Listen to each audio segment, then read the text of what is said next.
ada seseorang bekerja di tempat yang haram, jelas ini haram, dan dia akui ini haram, tapi dia nggak mau keluar. Kenapa dia nggak mau keluar? Dia katakan, anak saya 4, Ustaz. Kalau saya keluar, anak pertama bayar kuliahnya gimana? Anak kedua SMA-nya gimana? Harus bayar uang gedung. Maka saya tetap bertahan karena faktor kondisi. Ini bukan sombong loh Ustadz, ini faktor kondisi. Hadirin enggak, itu sok pintar. Itu sok pintar. Karena hakikatnya di hadapan kita ada 2 opsi. Opsi yang pertama, matematika kita, logika kita. Gaji kita 15 juta, anak 4, oh cukup. Tapi begitu saya resign, maka bulan depan 15 juta itu hilang. Maka nggak mungkin mencukupi 4 orang anak. Itu matematika kita. Tapi itu bukan satu-satunya opsi. Opsi yang kedua, Allah berfirman dalam surat At-Talaq ayat 2. Barang siapa yang bertakwa kepada Allah, maka Allah akan berikan solusi. Dan Allah akan berikan rizki dari arah yang tidak ia duga-duga. Namun karena kita merasa paling pintar, kita pilih opsi yang pertama. Karena kita lebih yakin dengan matematika kita daripada janji Allah Subhanahu wa Ta'ala. Bukankah itu sok pintar di hadapan Allah dan merasa cerdas di hadapan Allah Subhanahu wa Ta'ala? Inti dari semua kedurhakan itu merasa pintar, bukan kondisi. Merasa diri besar, merasa diri kuat menahan adab Allah pada hari kiamat. Rekan-rekan yang dirahmati oleh Allah Subhanahu wa Ta'ala, ini masalah dari dulu. Karena iblis itu menggunakan teori ini. Kenapa iblis divonis kafir? Kenapa iblis divonis kekal di neraka? Karena ketika dia disuruh sujud, dia katakan apa? Enggak, ana khairun minhu, aku lebih baik daripada Adam. Engkau ciptakan aku dari api dan engkau ciptakan dia dari tanah. Saya ingin tanya, yang diserang dengan statement ini itu siapa rekan-rekan sekalian? Yang dibodoh-bodoh itu siapa? Allah, bukan Adam.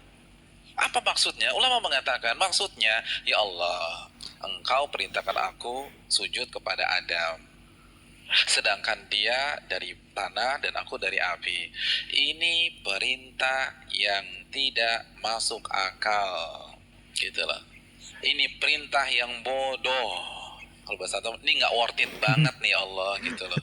Makanya kan Allah langsung habisi dia, aba wastakbara wa kana minal kafirin. Ini bukan hanya semata-mata sujud, hadirin. Ini lebih besar dari itu. Nah begitu juga dengan orang yang banyak maksiat sekarang. Ya nggak mungkin lah ada orang mengatakan ngaku muslim gue lebih pintar dari Allah. Enggak lah. Tapi dengan cara dia membantah ayat Allah, menolak hadis Nabi, itu kan merasa pintar. Merasa pintar. Akhirnya dibantah, dijawab. Hadirin, simpel aja, saya kasih 2 contoh dalam masalah ini. Asy-Syu'ara ayat 61, ini jelas. Ketika Allah perintahkan Nabi Musa untuk lari, untuk keluar dari Mesir, lalu apa yang terjadi?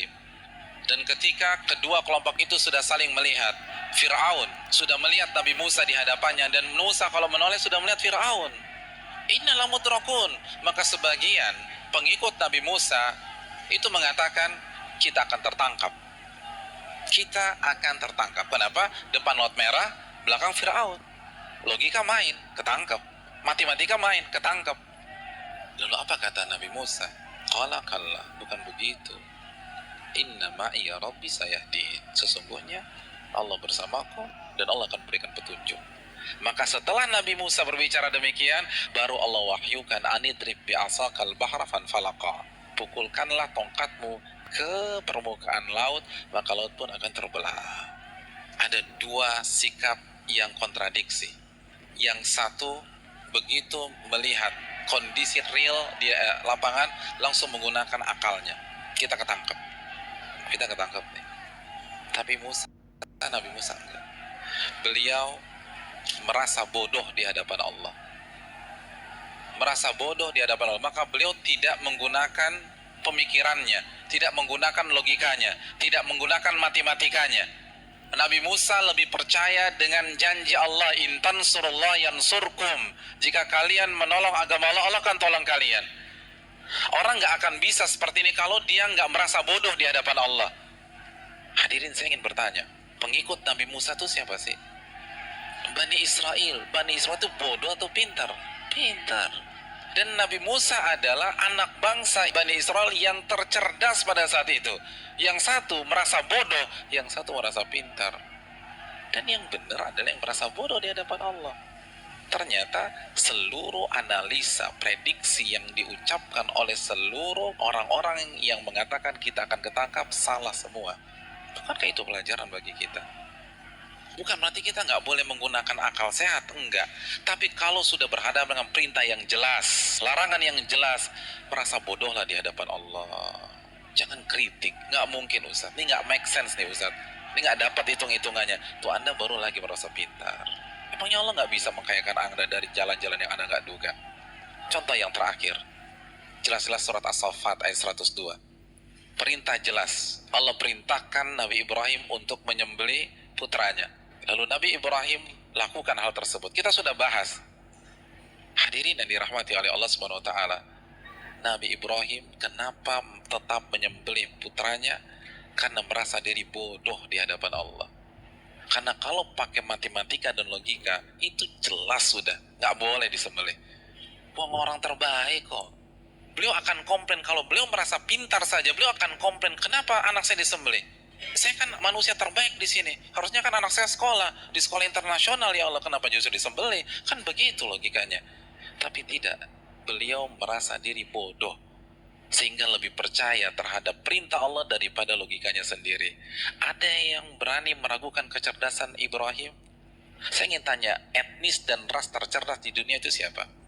Bani Israel. Bani Israel itu keturunan siapa?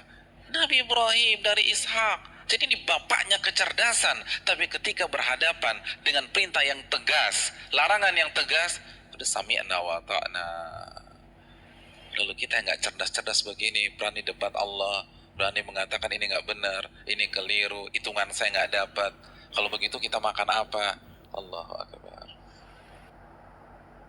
Janganlah kalian mati kecuali kalian menjadi seorang muslim, pribadi yang menyerah kepada Allah.